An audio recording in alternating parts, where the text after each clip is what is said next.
What's up guys, I'm James, and welcome back to the Great Gambino Watch Reviews. Today, we are going to take a look at the Seiko Starbar Presage cocktail watch, the Hojicha SRPF43J1, also called the Roasted Matcha. Seiko has limited this watch to 7,000 pieces, and it has already started to become hard to find. If you would like to skip ahead to any key part of this video, I will have timestamps below to save you time. A few months back, we took a look at the green Matcha version that I own myself. This one belongs to my buddy Robert, who was kind enough to lend it in. We will be comparing the two later on in the video, but if you would like to see that full review, I will have a link down below in the description. Getting into the package, we have a standard Seiko cardboard box cover. This Presage model includes an informational card about the drink which it is based on. You can see it pictured here. Flipping over to the back, we are given the drink's history, and you can see a portrait of Kasashi Kishi, who is its creator. Also included, we have an instruction manual and a warranty card. The main box is covered with a wax-like paper, and the actual box has a wooden cardboard-like texture to it, which I quite enjoy as I feel it goes with the theme of many high-end Seiko dials. And in the center we have Seiko Presage printed in silver text. Opening the box to reveal this cocktail timer, there's a little piece of foam in the back for protection, and behind that is some Seiko branding. But when looking at the watch itself, we immediately notice that stunning roasted brown dial. Let's go ahead and remove it from the box so we can have a closer look. The typical retail price of this piece is around $500 US.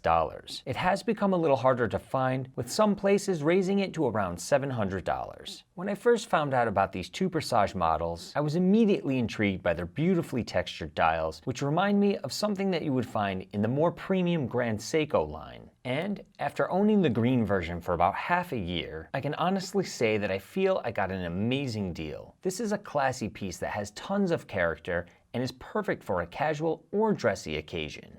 Real quick, I'll give you some measurements. We have a width of 38 millimeters. Lug to lug is 45 millimeters. If you want to change out the band, it's 20 millimeters. And we have a case thickness of 12 millimeters. The crown is stamped with the Seiko S logo, and winding has a clean, satisfying feel. Let's hear what that function sounds like.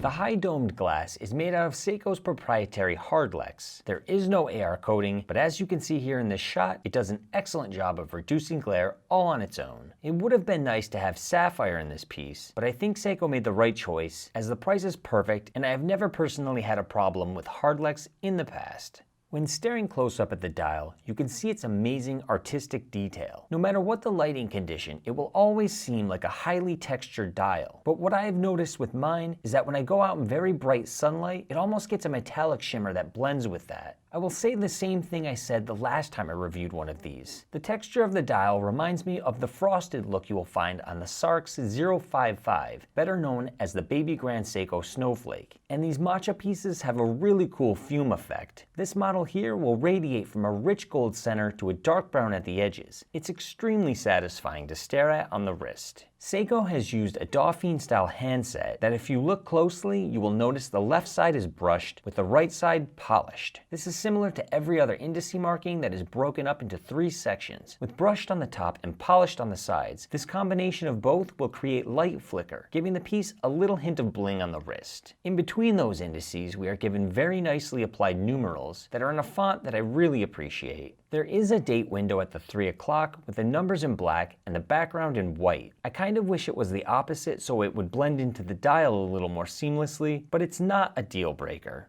This 1960s inspired case is completely polished with the lugs curving slightly downward. It reminds me of what you would find on a classic Seamaster watch. Flipping around to the display case back reveals Seiko's 4R35B. This 23 jewel movement features automatic and manual winding. It's hackable, has a 40-hour power reserve, and vibrates at 21,600 beats per hour. Aesthetically, it has some noticeable brushwork with a gold tone rotor for a little bit of extra flair. They keep pretty good time, and you can see printed around the edge that this model is number 3,405 out of 7,000 pieces. Included is a brown calfskin leather band with a double stitching design at the top. It's very soft and has an already broken in feel. We have a polished and branded deployant clasp, but one thing that feels strange to me is that the longer end of the strap tucks away to the right side of the watch. This is unusual as it is normally tucked away to the left. It's not that big of an issue though, as you can easily reverse it, and removing the strap is simple because we get the added bonus of quick release pins. Here's a side-by-side shot next to an American quarter to give you a better representation of the scale. Looking at these two side by side, they are both beautiful in their own way. It just comes down to personal preference. I've become a big fan of green dial watches in the past few years, so that was the deciding factor for me. While the brown will most likely coordinate with a wider range of outfits, either way, if you can still find these limited editions available, you can't go wrong with either choice.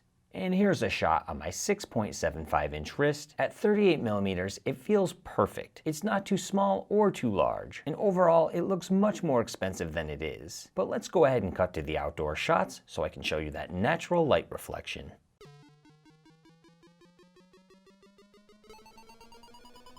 Go, Gambino!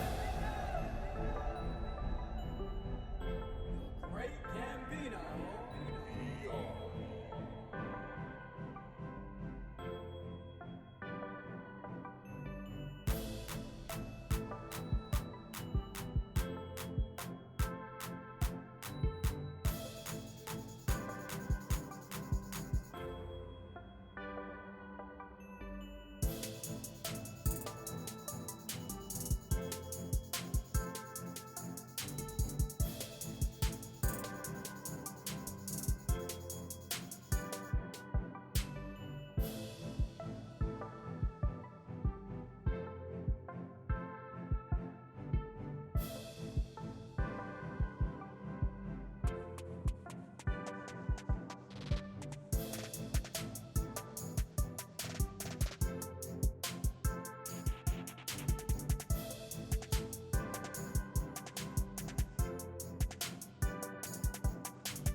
Alright, that is going to wrap up this review of the Seiko Presage Roasted Matcha dial. If you did enjoy this video, please make sure to subscribe and click the bell button, as I am trying to grow this channel. Thank you for sticking with me all the way until the end. I really do appreciate you, and I will see you in the next one.